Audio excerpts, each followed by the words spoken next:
In Bangladesh, more than 4.1 million people are employed making clothes, mostly women.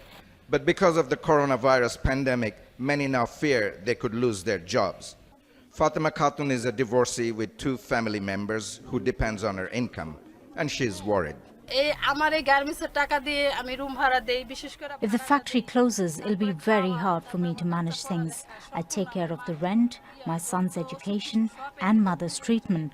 Our appeal to the government is that they should come up with some sort of solution for us in such a situation. The finance minister says Bangladesh could lose 1.1% of its GDP during the outbreak. In the industrial area of Dhaka, you can sense anxiety and alarm. The streets are empty and many of the factories have closed their doors, uncertain as to what is to come next. Industry leaders say the situation could worsen. Out of the 4,200, only 880 factories have so far reported losses of $2.94 billion. So you can well imagine the impact. We'll be stuck with the goods. There will be no payment. We have no certainty, no assurance from any buyer that they're going to be taking it. And also, all our liability for our fabric and accessory, everything's piling up as well.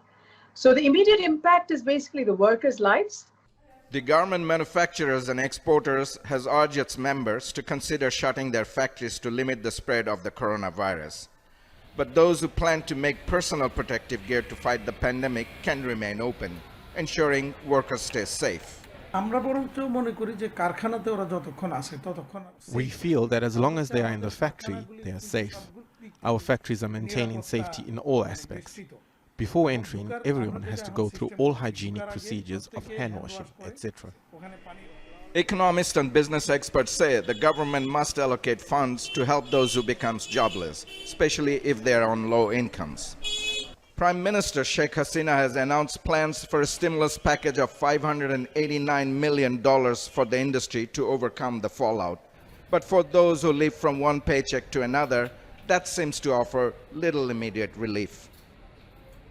Let's speak to Tanvir Chowdhury, who joins me now from Dhaka. And of course, that story has slightly developed since you filed it, because we believe that some businesses do want to open up. And I suppose needs must if families have to be fed.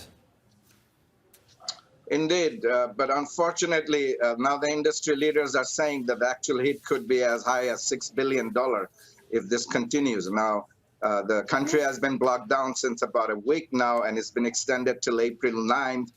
And what we know that the Prime Minister has put a plan for a stimulus package of $589 million. Now, that may be coming, later, but right now, a lot of these workers are living paycheck to paycheck, and probably 1 million+ worker will lose job.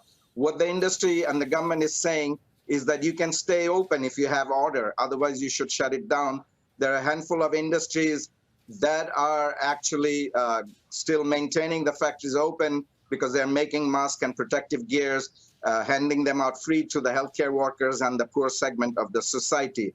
But it's probably going to prolong here in Bangladesh, and the extended holiday, what the government is saying, rather than a blockade, has been enforced by the army and the police. The streets are empty. Most of the businesses are closed, only except for the essential services. So, of course, that actually gives us an idea of the capital. Bangladesh, obviously, is a country of millions. How is the message getting across from government officials across the country about the pandemic and how important it is to stay safe? Well, there have been a lot of public service messages, including to media, as well as, government health workers, the military, the police. Now, you have to realize this is a country of 160 million people, one of the most densely populated country in the world. And out of that, only 1,600 people have been tested so far, which is dismally low. Critics and media are saying that the actual figure could be much higher.